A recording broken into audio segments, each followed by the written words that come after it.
on this episode of Action Film Face Off. Before I wish for your annihilation, any last words? I think that's a really risky play.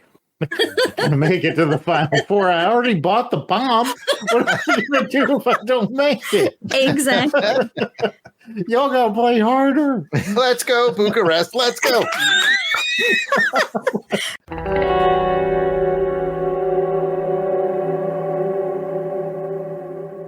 The Longbox Crusade presents Action Film Face Off.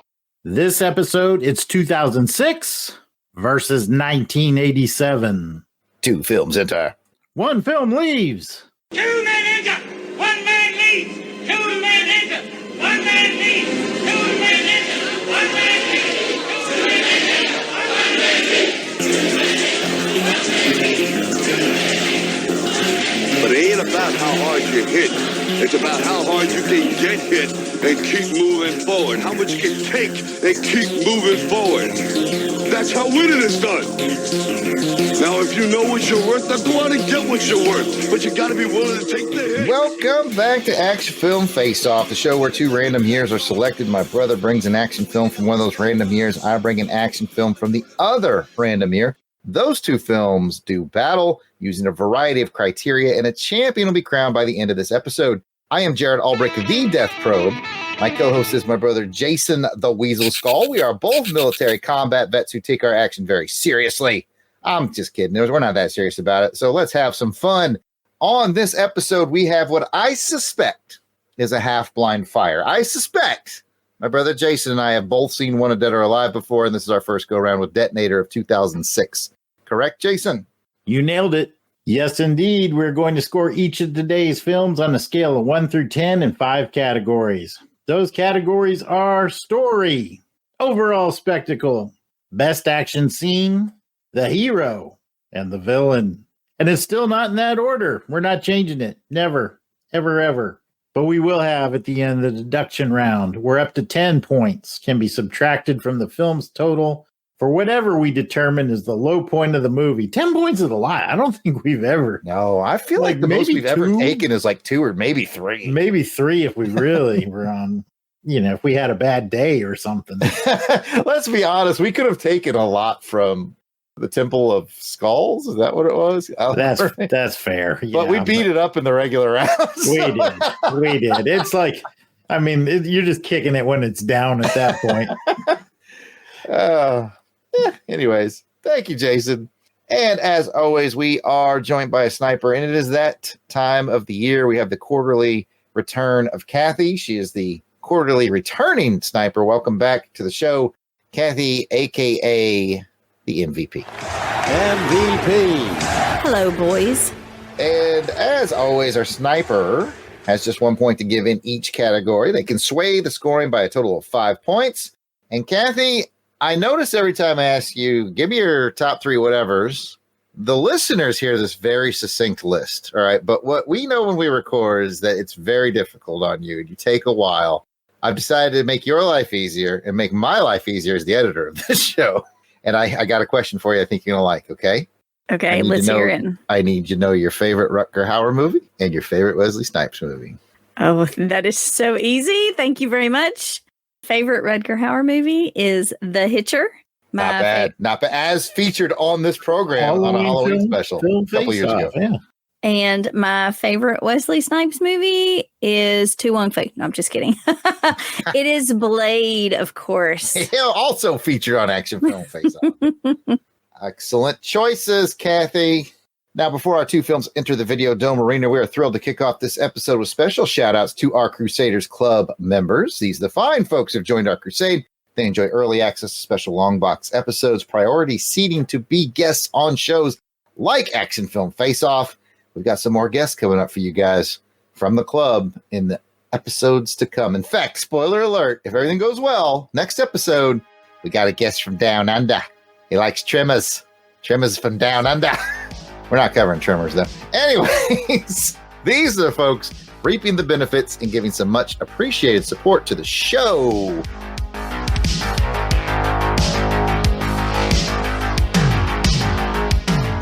Angelica Wolf. Oh. Auburn Elvis. Blast it or stash it. Braxton Underwood. Clinton Robeson. Captain Entropy. Dave Collins. Battle Wagon. Ezra Gallo. Gary V. Gerald Green. And I'm not sure what order these shows come out, but I'm happy to say for the first time we are welcoming Heinz K. Thank you for being our 40th, Heinz. He is our 40th Crusaders Club member. Nice. Let me catch up here. No! Oh, man. Joke only for me. Apparently. I thought you were really scrolling. That's excellent. Jason Keene. Jason Lady. Jeremy L. Jim Jarman. Jim Jarman. Jim Jarman. Jim Jarman. I hope you like Jim Jarman too. That was smooth, man. That was like Harry Belafonte. Jim Meal. Joe Thomas. John Watson. Josh Strickland. Candace Ward. This gal, the captivating Kathy Bright, we call her the MVP. Whoop whoop, that's me. Matt and Lizzie Passo. Mark Ross. Maxwell Traver. Miranda W. P.D. Devons. Paul Hicks. Rick from Jeff and Rick Present. Rob Morgan. Samantha Maney. Sean Urbanski. My main man, Spidey 67. Spreadsheet. Steve Cronin. Tim Price. Tony Pennington. And Toronto Cop. If we miss anyone on our list, we apologize. Keep in mind we record these episodes well in advance of release, so if you're a recent addition, we will add you soon. But no worries, let us know that we missed you by sending your emails to contact@longboxcrusade.com. We'll square you away. If you're asking yourself, how do I get in on this? How do I get on this Crusaders Club stuff? Patreon.com/longboxcrusade for as little as $1 a month. You get access to the Crusaders Club. Come and check it out. All right, this is what I want everybody to do. Turn down your funky German techno disco music, pay your taxes, and let's get back to the combat and learn a bit about the film gladiators about to battle for your pleasure. This episode, I was assigned the year of 2006. I have selected Detonator. What year did the randomizer select for you, Jason? I got 1987 and put into our videodome arena. Wanted, dead or alive. Okay, folks, we got a fine matchup here. It's important to point out that this isn't Jared versus Jason. We each had to select from our assigned year. I might very well like his selection better than mine, and I do, or vice versa. This is all about us discussing some beloved action films and coming to a consensus on which one is this episode's champion. Let us start with where we saw it. I had both of these on my Plex, so that was an easy no-brainer for me. Jason, did you have to do some streaming, or how did you do this? Yeah, I plopped down the rental fee. Both of these films I got on Apple TV, so I rented them from Apple streaming. So they want money for you to watch Detonator, huh? Okay? Yeah. It's not that bad, folks, but I'm hoping it was like a 99-cent special. It was not. It was not. What's the going rate on Apple? Like $3 or $4? It was like $4 for Detonator and about $3 for Wanted, Dead or Alive. That seems like it should be the other way around. I would have thought, yeah. But all right, we'll find out. Kathy, how did you do all this? Sadly, I fell under that spell like Jason did, and I rented Detonator on Apple TV. And actually, Wanted Dead or Alive is free on Tubi. So I watched it. My second viewings, I borrowed Jared's Plex server. I thought I saw somebody watch. I was wondering if it was you or Jason. I was like, somebody's watching Detonator. All right. And again, it's a blind fire, folks. So we knew nothing of Detonator when we went in on this. We'll see how it does. You know what? I'm going to make a bold statement on behalf of everyone and say it was better than Alan Quartermain and the Temple of Skulls. I'll agree with that. We'll get into it. I will agree with that as well. And that's just a minor spoiler, but here is your official spoiler warning. From this point on, anything goes. If you're worried about getting these movies spoiled, we recommend you pause here, and we will join you on the other side of this musical break.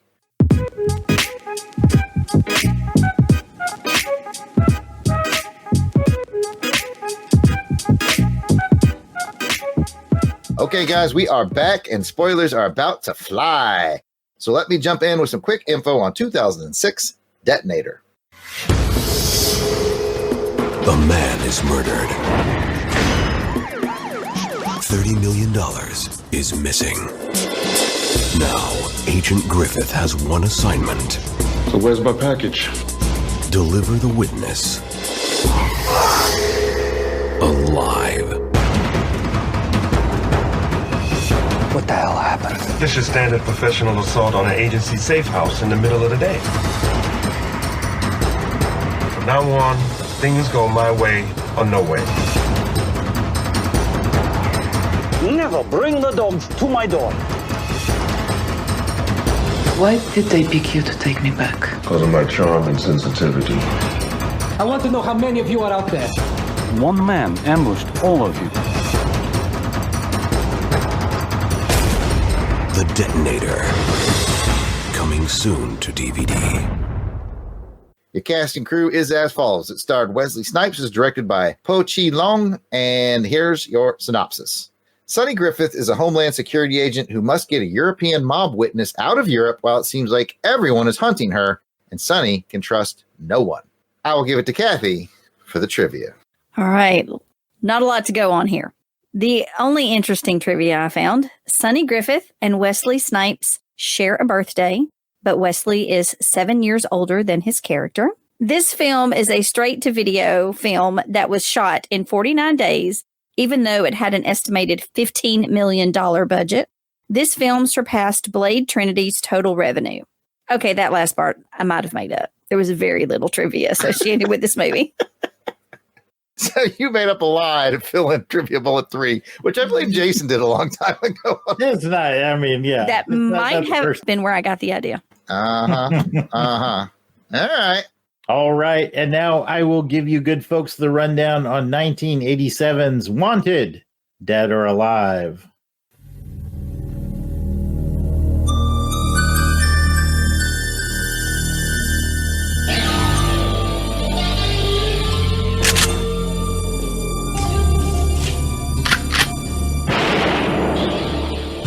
He's a hard-working, dedicated, no holds barred sleazebag bounty hunter, and business is booming. He's a bounty hunter with a system. There's a $15,000 bonus if you can still talk. And a soul. Mickey, that sounds terrible. We need you. This is a flashpoint situation. But the people he's after, I've been waiting to kill him for a long time, are only half as dangerous as the ones who hired him. Randall really doesn't have much use for you, does he? Would you do what we're doing to a pal? You think I knew they were using you as bait? What the hell is going on? I just gotta disappear. You're losing your bait. You're better off with us than without us, Randall. Don't bet on it. Rutger Hauer, wanted, dead or alive.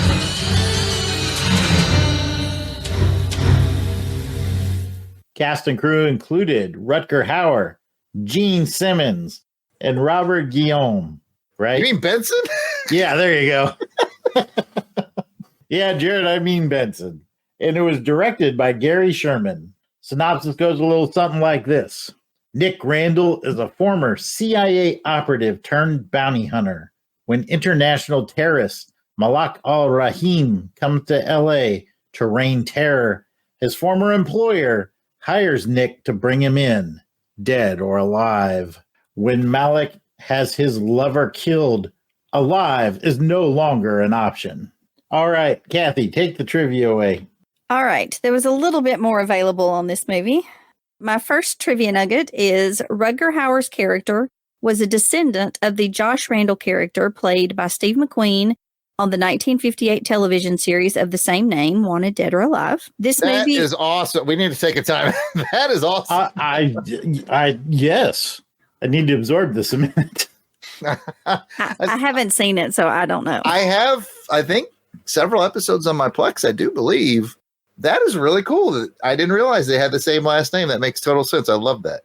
And I'll bet you if we watch that Steve McQueen series, he'll play that harmonica. Oh, without a doubt. Yeah, I bet. You're right. Yep. All right, trivia nugget number 2.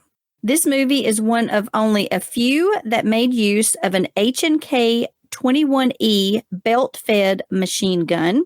Hell yeah. I specifically picked that nugget just for the fellas. Mm-hmm. Well done. With its $4.5 million budget and $7.5 million gross sales, it isn't necessarily the flop you would think it would be. I tell you what, go for it. We had like Blind Fury, and it didn't do great at the box office either. I'm like, the hell are wrong with you people in the 80s? These two are really These good two are movies. really good films. Yeah. Oh, man. Just a man ahead of his time, I guess. Think so. And now that we have the basics on today's contestants. Ladies and gentlemen, Test your might. Let's get ready to rumble! Fight. It's a street fight,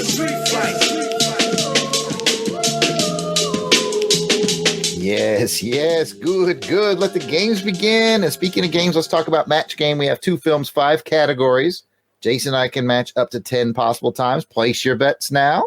How many times do you think we're going to match? Speaking of scores, let me set your score barometer. We're going to rate these on a 1 to 10. 5 is middle of the road. Decent for a made-for-TV movie. That's what you should think of when we get 5, 6, 7, 8, 9, 10 is good stuff. 4, 3, 2, 1, you have things to work on. With that, let's get into round 1. Put the knife away and shut your mouth. Round 1 is the story. How engaging or original is the story? We will start with 2006 Detonator. Kathy always prefers Jason to go first in these rounds. She likes to see where this is headed. So let's find out what Jason's got. You know, this is one of those times I really wish Kathy would have gone first, because this one, it was kind of a bag. I felt like it was a bag of tropes. You know, there were a lot of tropes in there that kind of got thrown out. It's like that story dice. You know what I'm talking about? Those little story dice where you have little plot things and you just roll it, throw it on the table, and it's like CIA operative, Bucharest, beautiful wife murder of mob accountant. Yeah, exactly. So just lots of tropes. It didn't flow very well. Like, I didn't quite understand like what he was doing in Bucharest, what happened back in the States that he needed to be back on trial for. They tried to give some flashback things, but the flashback was always the same thing of some poorly CGI generated fire that just kind of took me out of the story. And then they just apparently got a model, and it wasn't she was a bad actress or anything, but there wasn't a lot of depth to the character that he's supposed to be escorting.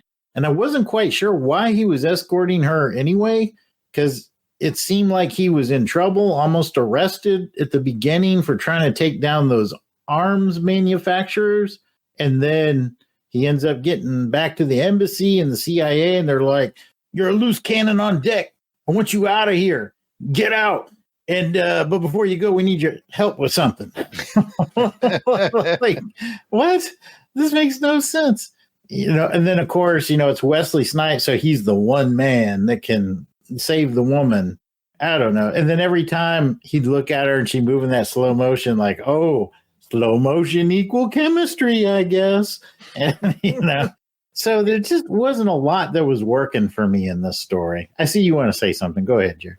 Yeah, the one thing I will appreciate about it is they didn't really force that relationship too bad. I mean, they kind of got together at the end, but I was like, all right, how many unnecessary sex scenes are going to be put up with in this Euro flick, right? But they didn't do that. So I could have used one or two. You get a little lonely, I guess. But anyway, you already got the R rating. Yeah, right. I thought for sure when I saw that R rating, I was like, oh, here we go. But I applaud their restraint in that regard, because I'm probably talking too much. We'll get to Kathy here, but predictable is the word I would have put on this. Yeah. Movie. Like there was very little surprise to me. Oh, he got betrayed by his buddy. He's not really dead at the end. Like, I know. I know all these things. I mean, there were a couple of little that I laughed at and I smiled about. Maybe better to talk about in the spectacle scene. I'll save it for the spectacle scene. I've talked enough here. Let me pass it to Kathy. Yeah, we need to hear from Kathy. What do you got on this? Clean up my mess, Kathy. I concur. even with the narration, which I'm assuming we'll talk about at some point, even with the narration, this movie was so confusing. I said it wasn't fleshed out well. Like you said, I think we're supposed to understand what he's gone through or what kind of PTSD he had from his. We didn't even know who he was. I think I figured out he used to be CIA and now he's Homeland Security. That was confusing. I only caught that on the second or third attempt trying to watch it. But yeah, the flashbacks, I don't know what that was. And I think they tried to mention it, but it didn't make any sense. In my notes, I put shady government officials, terrorists who own soccer teams, disc with some kind of incriminating evidence on it, missing money, biological weapons, kidnapped children.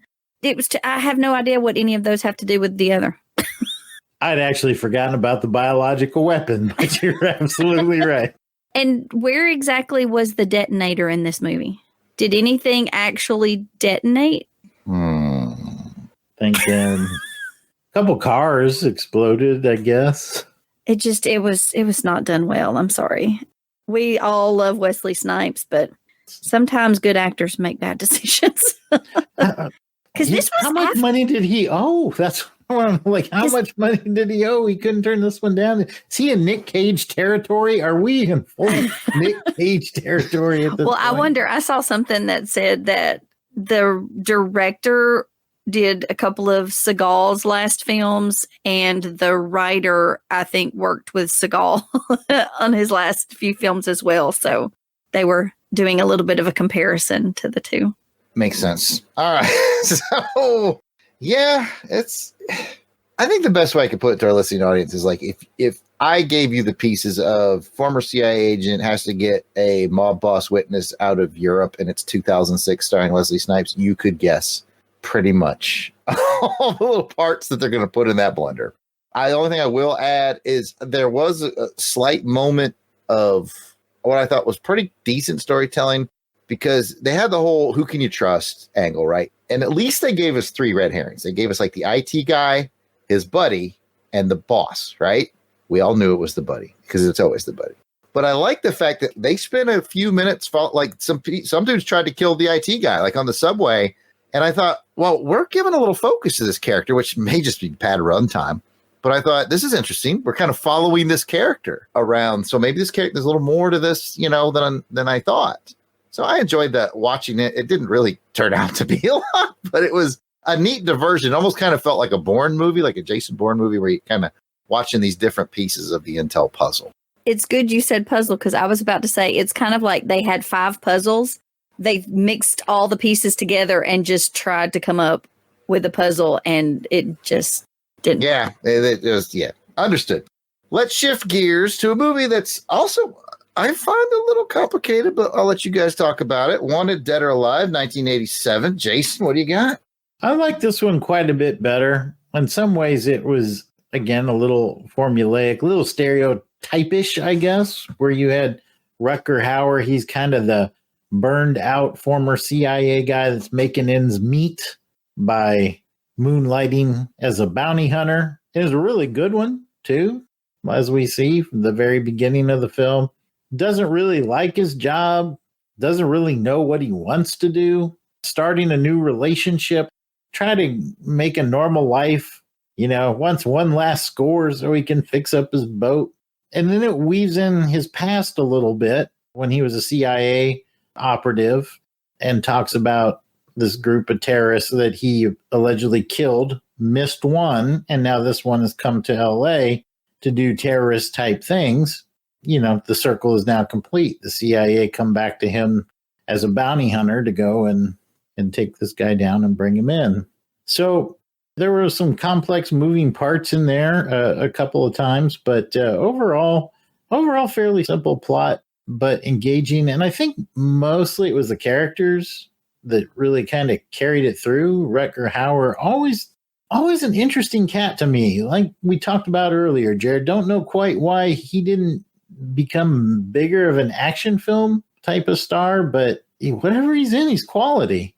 And, and Robert Guillaume is great in the film. You've got, I think, Gene Simmons, actually, man. I was like, that was a pretty doggone good performance as the villain. So hats off to the direction, and the characters in the story was solid enough. And I'll stop there. All right. I just have one question before I pass it to Kathy. Mm-hmm. I actually rewatched it today. I'd originally watched it for the first time in my life back in May, and I liked it a lot. I rewatched it today, and I still can't understand. Maybe I missed something. They put him out there basically because they know that this terrorist dude is going to want to kill him, right? Mm-hmm. He's the bait. But they do this thing where they intentionally slow him down. He's following the breadcrumbs of this guy faster than they want him to. And I'm like, why are they slowing him down? I didn't get that. The only thing that I could figure out is that they wanted to be the ones to bring him in. They wanted the credit. Oh, man, that was an awful lot of wasted life and time for that. Yeah, I agree. I might be wrong. Maybe I missed something too. Because I was kind of the same way. I was like, well, let's let him finish his job and we'll make tea time. You know what I mean? It was crazy. So, they spent like a ton of manpower like following him. And there was one scene in particular where they intentionally slow him down.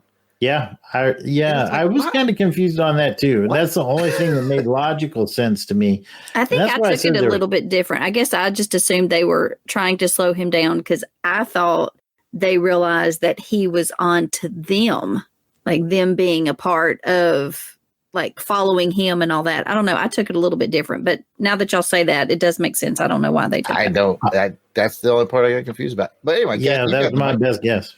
I'll agree with Jason as well on this film. It's very similar story to Detonator as far as the timeline kind of, we're dealing with terrorists we're trying to catch, with love interest, ex-CIA operative that is now doing something a little bit different. But this one was just told so much better. It made so much more sense. It was so much easier to follow, better backstories fleshed out. I liked the love interest in this one a whole lot more than in Detonator. I did mean to mention in Detonator, where did she just happen to find another corseted shirt in the house that they stayed at for the night? That's why we have Kathy on the show. These are the questions Lisa and I never thought to ask. in the one room in this entire house that they had to they had a bed, I'm sure. Anyway, back to Wanted Dead or Alive. I did prefer this movie much more than I did Detonator when it comes to the story. Oh, I think we might know where the sniper bullet is headed. Speaking of points, though, Jason, let's double back. The story of Detonator on a scale of 1 to 10. Giving it a 5. Match game number 1, I'll set it at a 5. I thought this is decent for made for TV, but just kind of got caught up in its own tropes of the early to mid 2000s, I think. Yeah, I mean, it kind of reminded me of a story like, you and I would have written when we were kids, like what an action film for kids would be, Which is why it's so confusing, because this is after all 3 Blade movies. Well, Wesley honestly just needed the money and to be in Europe at the time. I take it this was during the tax issues. Yes. Gotcha. Jason, Wanted Dead or Alive, 1 to 10. I gave that one a 7. I thought that one was a pretty solid flick, better than average. Match game number 2. I also gave it a 7. Kathy, official sniper bullet time. I think we all know what's going to happen, but now you get to say it. I will give my sniper bullet to Wanted Dead or Alive. Sounds good to me. That is the end of round 1. Well, I will pick up round 2, where we will talk about the hero and the hero supporting cast. All right, Jared, go ahead and kick us off. All right. You've got the hero in Detonator is Wesley Snipes, and he's very much being Wesley Snipes. It is the get what you pay for version of him. I mean, I liked it. I liked what ended up being his IT friend, like I mentioned before. So I'll kind of roll him into that, even though you couldn't really tell who to trust, even though we all knew who was going to be the ultimate betrayal person. But yeah, Wesley was very much Wesley. We'll talk about it more in action scenes, I'm certain. But, he still very much did what Wesley Snipes does. And that's about all I have to say about him on this one. Yeah, I will say, feeling kind of bad for him in this film for the reasons we talked about. But I'll say he didn't just phone it in. He was very physical actor, and he did his parts well. That's just my 2 cents, but nobody wants to hear me. Kathy, what do you got? I'll agree with you guys. I think he's actually probably the highlight of the movie because he is Wesley Snipes. And like you said, he didn't phone it in. I think he did a good job with his little character at the beginning of the movie. I enjoyed, and, he's great at action. He's maybe a little too many one-liners, too many No such thing. Action film one-liners, thrown in there. But wait till you get the best action scene, Kathy. Wait till you get the best action scene. But I enjoyed, like I said, his part of the movie is probably the highlight to me, him being in the movie. His character, kind of vanilla. We really didn't know that much about his character, honestly. So it was more about, I like the Wesley Snipes hero. He's just being Wesley Snipes. What'd he say? He's just being Wesley Snipes. Oh, exactly. I mean, I guess that's what they paid for, though, right? Get Wesley Snipes. That's what they're probably 14 of the 15 million was just for Wesley Snipes. Probably right. All right, Jared, let me pass it back to you and we'll talk about Rutger Hauer in Wanted, Dead or Alive. Again, I think this is an underrated cat. We've had him on the show for Blind Fury, which was excellent. We've had him on the show again now for Wanted, Dead or Alive, which was excellent. And he really carries the movie. And I also like the way... Hitcher. Don't forget Hitcher. We had him on for Hitcher, and he carries all of those movies. I like his demeanor. I like just his vibe that he puts out. I like that in a time when your biggest action stars were Arnold and Stallone, Rutger Hauer is not a small guy, but he also has that sort of, like mechanic build, he's not huge like those guys, but you can tell he's strong. He's kind of like Ron Perlman type of look. Yeah. A working class cat. Working class. Yeah. That's a good way to put it. He's just got a strength about him. I like the way he played in this movie because I thought he emoted pretty much what I was feeling too. Like when that cop friend of his was totally likable. He was so likable. And when he and the girl get blown up together, at first I didn't even believe it. I was like, oh, he's double crossed him. He got him out of there before and no, he didn't. And that was hard. And you could tell he took it hard. I thought he did really good. And I was impressed with him. 2 thumbs up for Rutger Hauer on every action film face-off appearance he's had. No doubt. I thought the same thing. It was in that scene when he convinces his cop friend to impersonate him and go on the boat. He has no idea what's coming into him. He's treating it like a game. It's like he's having fun with it. And then it just turns deadly serious in that scene. And yeah, I agree with you. I think the way Rutger Hauer played it was excellent. I also want to throw in that, man, his base setup was baller. I always did. Oh, man. When you have an elevator for your car, that's styling, man. When your car gets an elevator so you can drive into your place and you got like a shooting range in there and motorcycles and more cars and a badass stereo system. He basically had a bat cave in a warehouse. That was really cool. I'm going to gush about the warehouse setup all night. I'll just pass it over. You said he was baller, and he literally has a basketball. Oh yeah, yeah, he had everything in there, man. Like he was the ultimate bachelor dude, just living life. I got beers in the fridge, guns over here, motorcycles over here, and a boat. And a boat. He's got it all. This man has it all.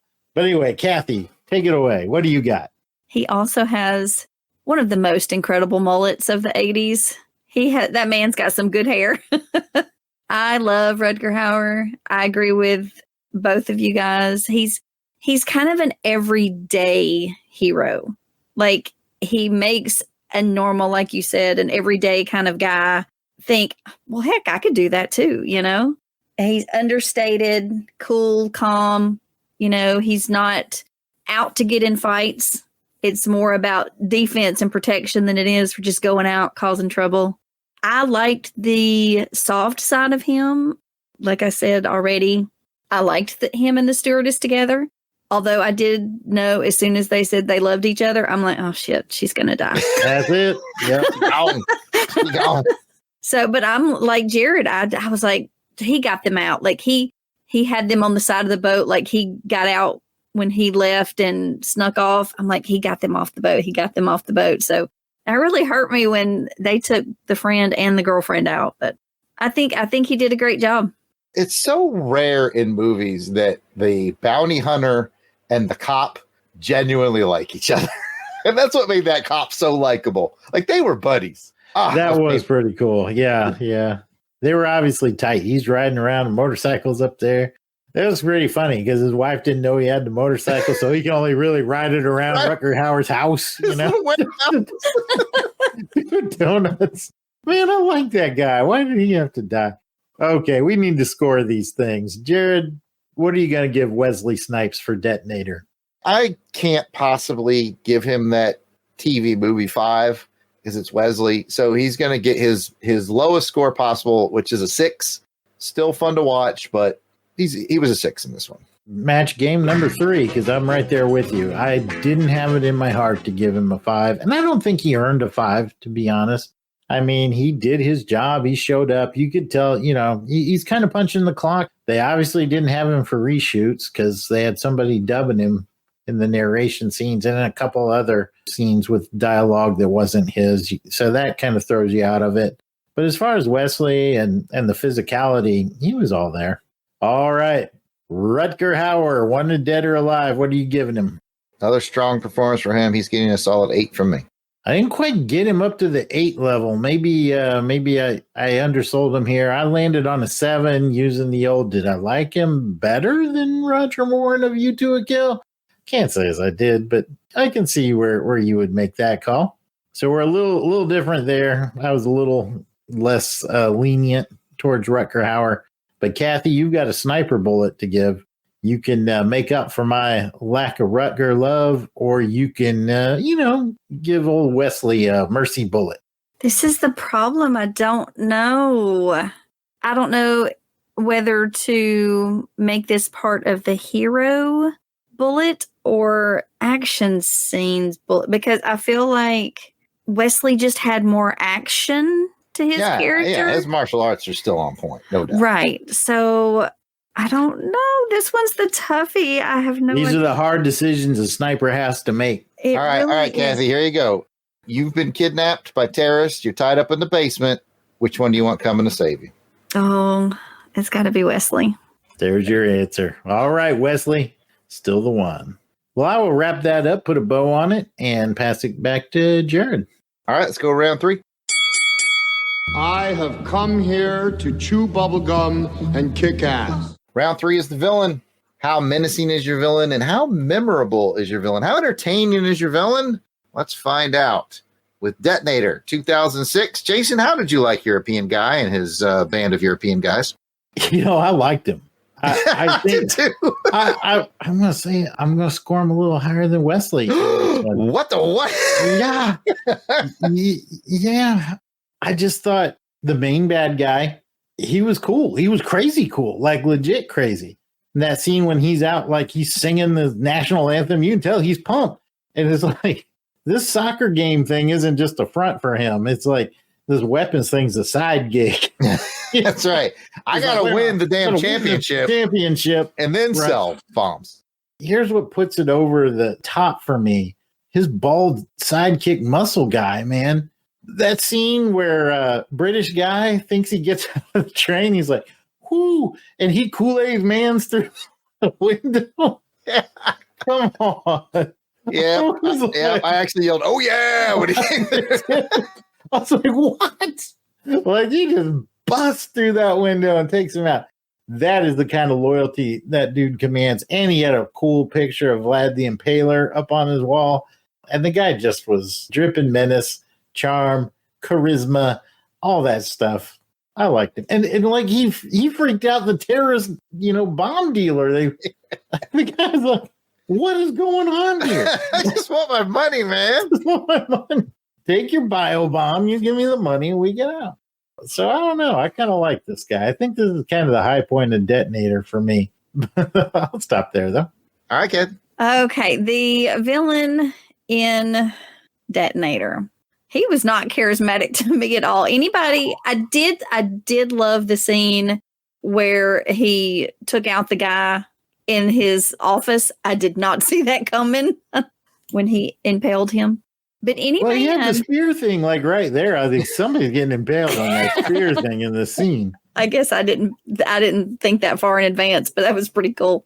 But any man who kills someone on the side of the pool with all this backyard and then tosses him dead in the pool just so somebody gonna have to clean that up. It's just not get good rid. planning. Just get rid of the body. Why did you do that?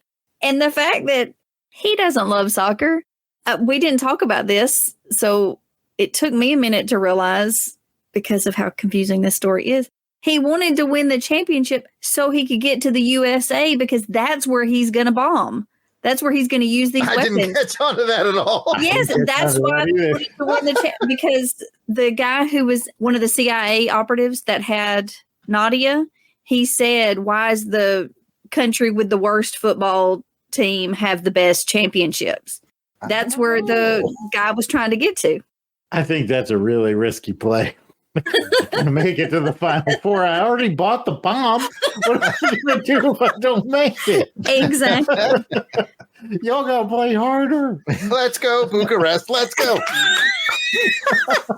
But then you also, I actually like Dimitri or Dimitru. It's had a U on the end, so I didn't know if it was Dimitri or not. But I think he was a better villain. I feel like he had more one-on-one contact with Wesley Snipes in the movie. Mm-hmm. Yeah. I didn't see him like buying it halfway through. Like I thought he was going to be kind of right. Was he the one into the pool, though? Right?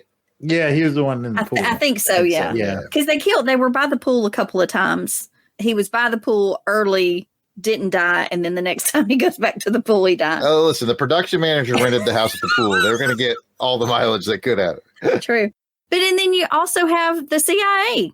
They were technically villainous in this movie as well. So well, again, at least one of them definitely was. Right. More with the confusion. So the villainy in this one was a little all over the place for me. That's fair. I liked the guy. I liked it when he got frustrated and threw his phone. And at the end, he was like, call my phone. He had to go find it. That was good. Let's go to Wanted Dead or Alive, Jason. It's Gene Simmons, man. Are you going to give him a good score or perhaps a kiss of death? But we'll get to scores in a minute. I just want to work that dad joke in. What did you think of Gene in Wanted Dead or Alive?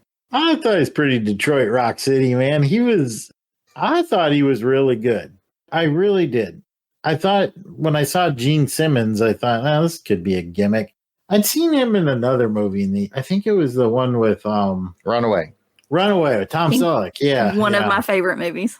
Yeah. And I was like, I remember him being pretty good there, but yeah, he was very menacing. He's physically imposing, but he looks sophisticated. He's very calm and collected throughout the movie. And boy, the ending, as far as villainous deaths are concerned, when you roll in that villainous death, that's top notch. That is top notch right there. So all in all, really impressed with Gene Simmons in Wanted Dead or Alive. Just a quick recommendation. In 1987, he was also in another movie called Never Too Young to Die, where he plays the villain. And man, that movie is bonkers fun. Let's hope 1987 returns to action. Oh, so it was an action film.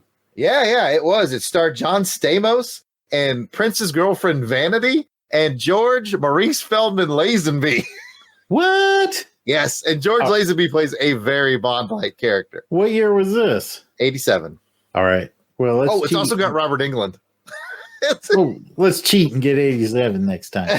Tell everybody it's 87. Yes. Anyway, I got sidetracked. That's Kathy's job to sidetrack us. So, Kathy, we'll talk about Gene Simmons in Wanted Dead or Alive. Did he indeed make you want to party every night and like most of the day, or all night and every day? And every day, okay. I love Gene Simmons. I love the movie Runaway. It was a favorite when I was a kid in the 80s. Same. Just like you said, he's menacing. He's quiet, which is sometimes can be even scarier than very boisterous and loud. He's very cool. He looks great. This is back when he had decent hair as opposed to now. And I mean, Gene Simmons himself is a little menacing. Like, the reason he was picked for this role is because he speaks 5 languages and because, he's used to performing on stage. So acting is probably indeed Middle Eastern, but he's quite on the other side. Yes, Israel. He's Israel. Yes. Oh, apparently there was an alternate ending to this movie that did not have that incredible final scene with him and the grenade.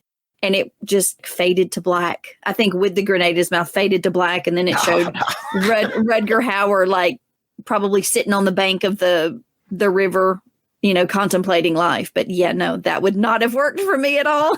No. But I definitely think Gene did a great job in this movie. I have to concur. Although, a great ending when he says, beep the bonus, and pulls that pin. I still like, what if there was a dude that was like just sitting there doing paperwork who didn't catch that was happening? He's either dead as well, or he's got an awful lot of Gene Simmons stains to get out of his uniform. I thought Rutger should at least told everybody, hey, I'm holding the pen, but he couldn't do that in a cool way. Anyways, let's score these. Jason, let's go back and talk about a European guy. I'm pretty sure that's the name on his birth certificate in Detonator 2006, 1 to 10. You already spilled the beans. You gave us 7, didn't you? I did, and it's just because he is henchman Kool-Aid Man out through the side of that train car window. That was that was baller right there. Yeah, man, I thought he defeated him. Like he did the slipperoo. The dude fell down. I was like, oh, right, oh, yeah. No. Oh, that was funny. Oh, that guy was awesome. I gave him a 6 for the Menagerie of Villains too. I wish they were a little more memorable and that I could pick them out of a lineup better, but they stepped up one level from Made for TV, and I gave him a 6. Gene Simmons, I now got me wondering whether you like him better than me or not, but we're going to find out. What'd you score him? I gave him a 7 as well. I thought that he was well above average and really surprising to me. I guess I just didn't really remember Gene Simmons in those 80s movies, and looking at this one, I was like, that's pretty impressive. That's a solid start for me. Absolutely. And Match Game, I also have a 7. Kathy, I have a strange feeling that Dr. Love is about to get the bonus here. My sniper bullet is going to the one and only long-tongued, maniacal man of Gene Simmons. Oh, I was going to say, you can't give it to me. That's not... It's LBC After Dark. Fun fact, by the way, I'm almost positive it was Kiss that sang the Bill and Ted song, God gave rock and roll. It was, yes. You. Gave rock and roll to you. Gave rock and roll to everyone. Anyways, I hate the editing this show, so that's the end of round 3. The disease, and on the cure. Well, that leaves it up to me. Round 4, the overall spectacle. We're talking the stunts, we're talking the action, we're talking the effects, the cinematography, the music, the mood, all of it thrown into a blender, pour it into a cup. How's it taste? How does the spectacle taste to you, Jared, when we talk about Detonator? It tastes like generic 2000s straight to DVD spectacle. Nothing really stood out to me at all aside from Wesley's action moments. When he did action stuff, I perked up more. Spectacle oftentimes rears its head between action moments, when we're talking music and cinematography and stuff. And it just really wasn't there on this one. So, look for a better score when we get to action scene. But as far as overall spectacle, I know it's not time to score them, but it was sort of on par with a made-for-TV film, I thought. That's all I have to say about that. Yeah, I agree. I think the times that really stand out are when Wesley is throwing hands or has a weapon in his hand, and everything else is kind of meh to me. Except the part where that British guy kicked that off the train track. That was cool. Oh, yeah! What do you think, Kathy? Did you like it a little bit more, the spectacle there for Detonator, or are you thinking along the same lines as Jared? No, I agree. It was kind of forgettable. Nothing really spectacular stuck out to me. So kind of uneventful for an action movie, to be honest. All right. Not much to say there. Let's see what we think about Rutger Hauer and Wanted Dead or Alive. What do we think about the spectacle there, Jared? Well, Jason, this movie, the biggest spectacle that stood out to me, and this is kudos to the director and the cinematographer, was the lighting and the blocking of shots, just the cinematography of all. Like, I couldn't help but notice, even in the most sort of mundane between the action scenes moments, shots were blocked well, lit well, looked interesting. That's not something, I'm more of a music guy. And I did dig that funky music that he was listening to at the beginning. I really did. Jared, I thought two things when I heard that music. I thought what the heck is this? And Jared's going to love My brother's going to dig it. Yeah. You were correct on both counts. But I usually pay more attention to the audio than how it's shot. But as I was watching it again today, I was just noticing like every shot is so well composed, balanced, focused, colors. I started noticing that they really cared about the basically artistic look of every shot. And I was really impressed. So that's the strength of spectacle for me. And I'm going to give it a pretty high score for it. I agree. If we compared these two films, I think we would all agree Detonator had more quantity as far as action sequences and what we would think towards spectacle in an action film. But Wanted Dead or Alive just had a lot of quality stuff. It didn't have quite as many action scenes, but what they had was really good. And the exposition, they shot them in interesting locations at interesting angles with the right lighting, like you said. Just really well executed film. Kathy, agree, disagree? Anything else you want to add? I completely agree. My notes say the locations are better. The boat was cool. The plant that they were at the end was cool. And that's kind of sad because you would think filming in Bucharest would be stunning locations, right? But they're forgettable, which is a lot of how I describe the Detonator. And as Jared said, I was really digging that music. So I wrote on here, the music is way better. Also, I don't even remember if there was a score to the other movie or not. So I agree with you guys. All right. Well, I guess it's time to score them. Or Jared, what's the score you're going to give for spectacle for Detonator? Made for TV, 5. I was a little more generous. I gave it a 6 just because of the Wesley factor, but take him out, definitely a 5. Yeah. I would say like the explosions were pretty good. Yeah. A couple great of the balls scenes of fire, if you will. Yeah. Yeah. Like the hotel explosions. That's what I was thinking of. The hotel scene was pretty good. But we all saw that coming though, right? Yes. He wanted 2 rooms as far apart. I was like, oh, okay. Well, I was a dummy too, because at first I was like, why is he getting 2 rooms? He gonna put her in one? Why so far away? He's supposed to be protected. I'm like, I'm an idiot. I would never survive in the field. Technically, you did already. Yeah, I guess that's true. Okay, well, let's roll it over to Wanted Dead or Alive. What was the spectacle score that you gave that? I actually ended up giving it an 8. I thought it was, especially on second viewing, I was just like, color palettes, film blocking, all that stuff, including a bit of visual storytelling. Like, you could shoot a movie where a guy sneaks into the bad guy's house and goes through a window, and he's got his knife, right? But what did Rutger Hauer do? He needs to get the window open. He needs 2 hands. So he sticks the knife in the frame. I was like, that's kind of weird. But then I started thinking, I was like, that's kind of baller too, because you put it away. And now if as soon as you get that open, there's someone on the other side, you got to get it back out. Yeah. All he's got to do is grab it out the frame. I was like, that's kind of brilliant storytelling to show how forward thinking he is. Yeah. Experience has taught him this stuff. Yeah. It's a micro moment, but there's so many of those. I gave it an 8. Okay. Well, a little more generous than me. I gave it a solid 7. But you know what it is? It's sniper time. So, Kathy, you can bump up Detonator a little bit with that bullet. I suspect you're probably not, though. But it's up to you. What are you going to do? I think I'm going to have to go with Wanted Dead or Alive on this one as well because of all the things Jared said. It's a much better made film all around than Detonator is. So it needs to get the bullet for spectacle.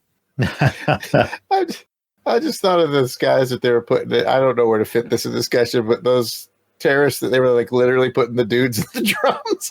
Oh my God. That was like, total wait, what now? And they would honk the horn. I'm like, what? And then they would just pop up like whack-a-moles. I'd be like, first of all, you just stuff me in a drug. Can I breathe in here? Put your terrorist in the box.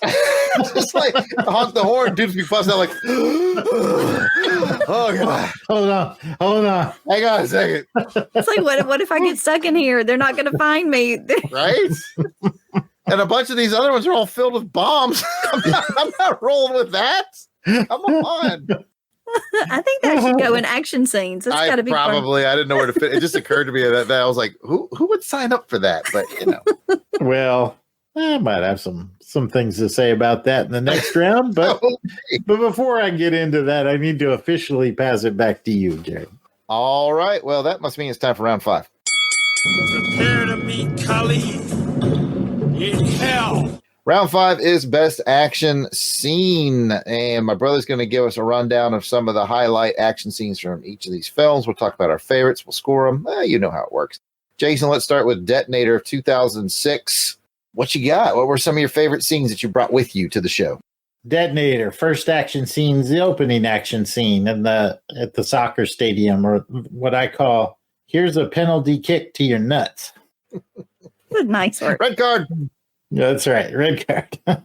Second one, I gave it to the safe house shootout, or we all saw that chick eat all the pizza, right? Like we all saw it. Like they didn't get any pizza. She ate all that pizza. I ain't spending time with a woman that eats all the pizza. That's all I'm saying. The third one was the hotel shootout, Chase. I had a couple options here, so you all pick. One I called, we're going to definitely need the house cleaning service. The second one I called, keep it down, I can't get any Bucharest. Oh, definitely number 2. So bad I like it. Oh, okay. Well, but now I'm worried because I went to the last action scene, the final one, number 4, was the final battle because it goes full circle. They're back at that soccer stadium. I called it, oh, you bad guys can Bucharest in peace. It's all right to get double. Yeah, I can do it twice. Yeah. It's all right. It's right there. I mean, it's right there. All right, which one was your favorite? I think I like the hotel shootout and chase. I think that was the best one for me. I am going to agree with you. I did like the opening scene, too, because I was sitting there going, okay, what's the action going to be like? It's action film face-off. Like, what's it going to be like? And when Wesley uncorked at that very first opener, I was like, pretty good. Not too bad. But, yeah, I think I'm going to land on the hotel. What about you, Kathy? Are you including when he rescues her from in the van as part of the safe house one? Yes. Yes. Okay. Well, then I'm going to go with that because I loved the scene. Like once he leaves the safe house and like he crashes the van, that was cool. I just love the way he took out the guys in the vans. So I'm going to go with that as my favorite. That's a good choice too. Yep. Nothing wrong there. But I will say I know I don't do this, but y'all should take off points for y'all know how much I hate car chases when the green screen are awful. Like that whole car chase, it drove me nuts because the videos You're used they were to playing. Fast and Furious quality of car chase. Absolutely. Gotcha. Okay, so moving over to Wanted, Dead or Alive, a couple of cool action scenes to pick from. Jason, what do you got? I just broke it down into 3 really memorable ones to me. The first is that opening action sequence at the convenience store. I called that one, let's shotgun some beers. I have to jump in on that one because I was like, that was cool. And he whipped that dude's ass and he got him captured and all that. But he did so much unnecessary damage to the products in that guy's store. And then bought like a $10 item or something. I was like, he's intentionally like shooting product left and right. I'm like, why? And I did not add this in my trivia nuggets, but the guy who was his friend that was in that store robbery, that's Ted White, and he was Jason Voorhees in Friday the 13th, The Final Cut. Oh, all right. Well, moving on, the second action scene I had was the shootout at the parking garage that leads to that car chase. This is kind of a deep cut, but for those of us that spent some time in LA, I think you'll find this funny. It's like, hold your fire. I have to validate my parking ticket. Well done. Okay. And then it's the final battle. I just kind of rolled it all in together. There's the fight at the plant. There's the semi/armored car chase. And then the final showdown between Gene Simmons and Rutger Hauer. I called that one How to Quickly Blow $50,000. And which one was your favorite? I went with the parking garage shootout and chase. I thought that was really kind of coolly shot. The chasing to me was really, really good. So that was kind of standout to me. Kathy. Considering I don't really remember that one that well. I'm going to go with the final chase scene with Gene Simmons. And like I was saying about the special effects, when he shot the girl driving the van, I'm like, oof, that was rough. But I think I'm going to go with that one. I'll join you on that one, Kathy. I want to give an honorable mention because it's not such an action scene, but more like an intense scene. I really liked when he went into Aziz's house and found the wetsuit. And then I thought about that one too, with his 3.5-inch blade. I was like, you're going to need more than that, buddy. And it didn't work out so good for Aziz. No, I took an helmet to the face. Yeah. But I mean, it wasn't big action, but I just liked the tension of it. I thought it was good. It was good. It was really good. So I'm just honorable mentioning. I'm going to give my nod to the final battle as well. Can't go wrong there. I like the opening too at the grocery store. But anyways, let's go ahead and put some numbers to these. Jason, you and I both like the hotel fight in Detonator. What'd you score? I scored it a 6. I think, again, we're kind of in made-for-TV movie range, but that one stood out a little bit more. And, of course, you had Wesley, the Wesley factor. So 6 for me for that one. I think I was a little bit nicer about the Wesley factor. I just like seeing him do what he do. So I gave him a 7. It's probably overly generous. But if I can remember it, then it's got to be decent. So I gave it a 7.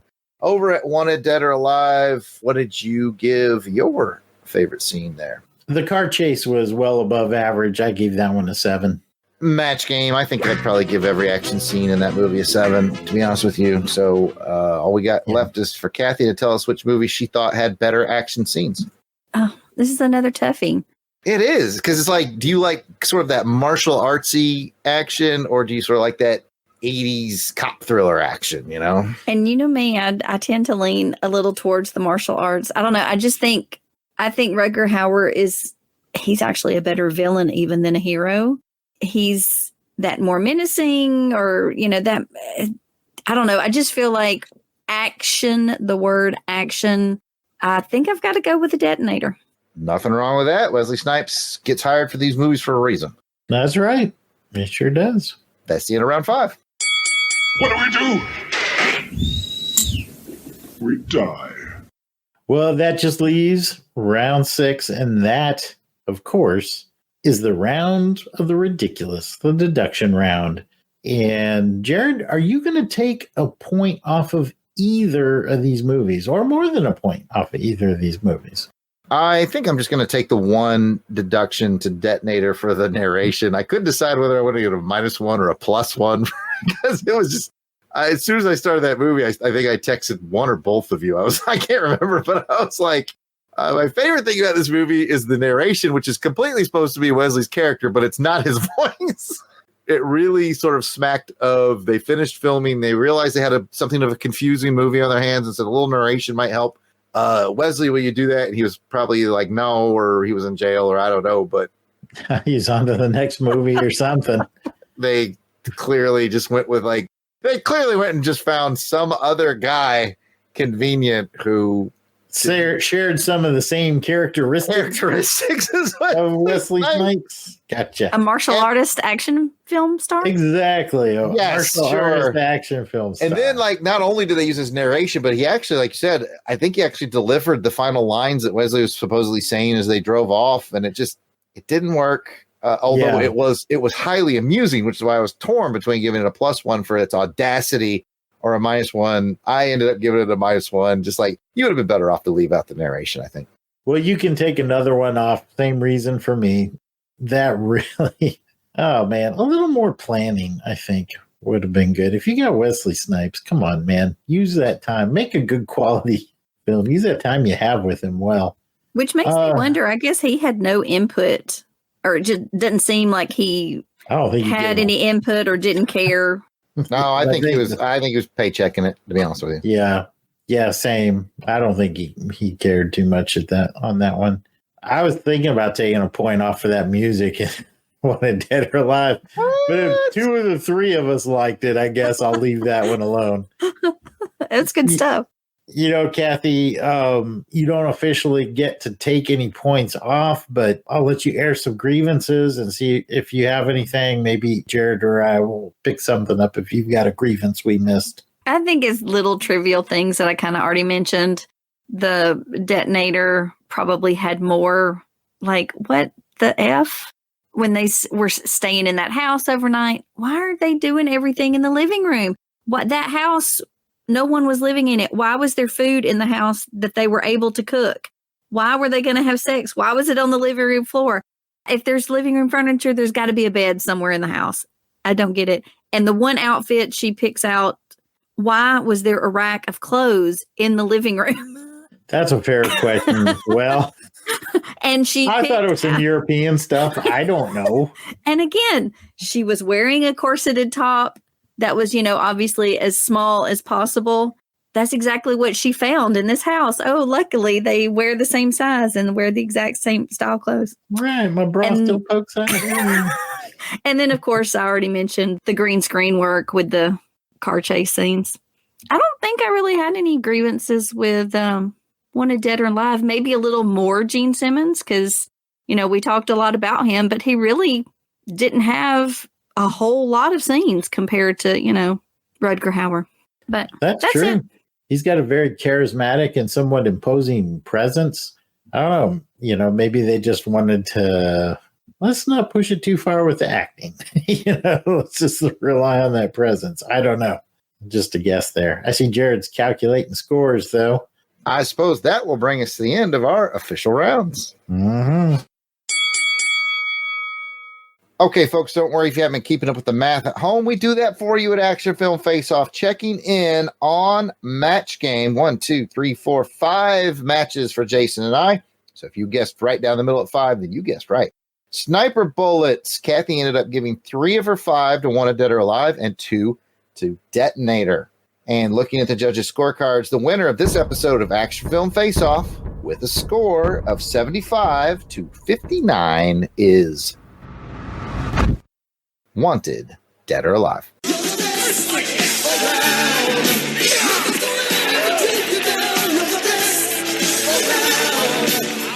Congratulations to Wanted Dead or Alive.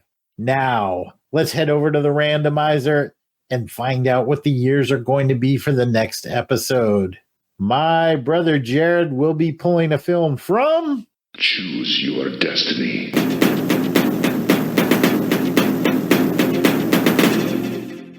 ...1988. It's Die Hard, everybody. It's Die Hard. It's going to be something good, I guarantee you. And I will bring a film from... Choose your destiny.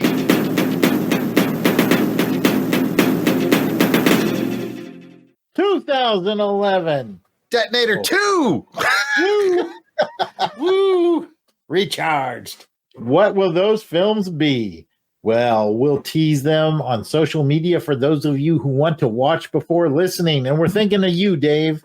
Or you can tune in next episode and find out.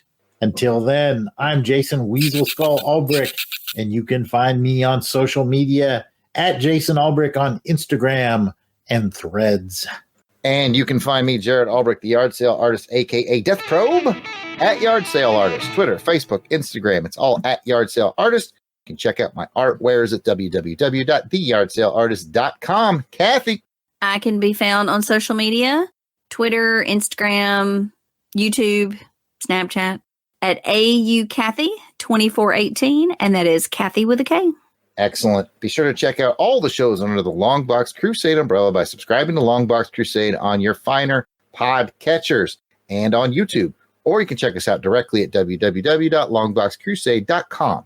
If you'd like to send us a question or a comment, you can do that by hitting us up on social media at Longbox Crusade on Twitter, Facebook, Instagram, and YouTube. And if you want to get sort of more direct to us on the old Twitter X, we are at AFFO Podcast. You can hit us up directly there. You can also leave us a voicemail, maybe with your thoughts on these movies. Maybe you love Detonator. You thought we were unfair, or you thought Wanted Dead or Alive is just terrible. You can call and let us know.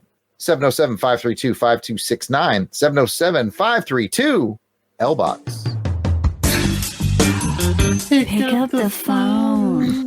Kathy is standing by. She's actually not standing by. It's a voicemail line. Thanks, everybody, for tuning in. We appreciate you listening. Until next episode, keep your head down. And your knuckles up. The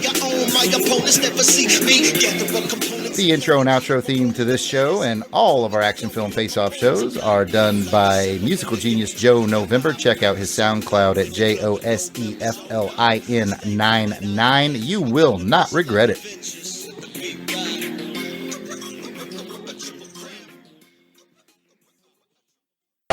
I am Jared Albrecht, the Death Pro. I'll try that as if I've been through puberty. You know, y'all want to sing it. Y'all want to sing it. I know you want to sing it. Because I'm wanted. Dead or alive. Okay, all right, which does not appear in the film. I was a little disappointed in that. And I'm going to edit her part out. So it's just... You're Jason's frozen. He's moving fine on my end. You're frozen. No, now he's back. Oh, I never lost his audio or nothing. Oh, I did. Maybe it's me this time. Oh my God, we're all having issues. I never had a problem with you, Jason. I was probably on Kathy's end. If not, I'll fill in your audio for you. No, I'm Jason and I like the movies.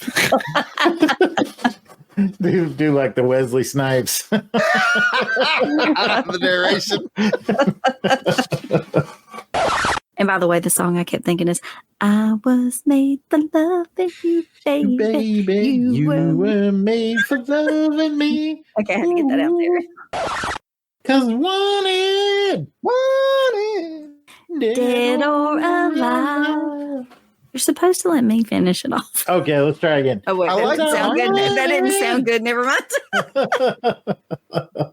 Every episode's going to end with Kathy saying, you're supposed to let me finish it off. That's how they're all going to end. Oh, Lord. And then Jason going, she's going to blow him away. Which I do have a sound clip of. You're supposed to let me finish it off. She's going to blow him away.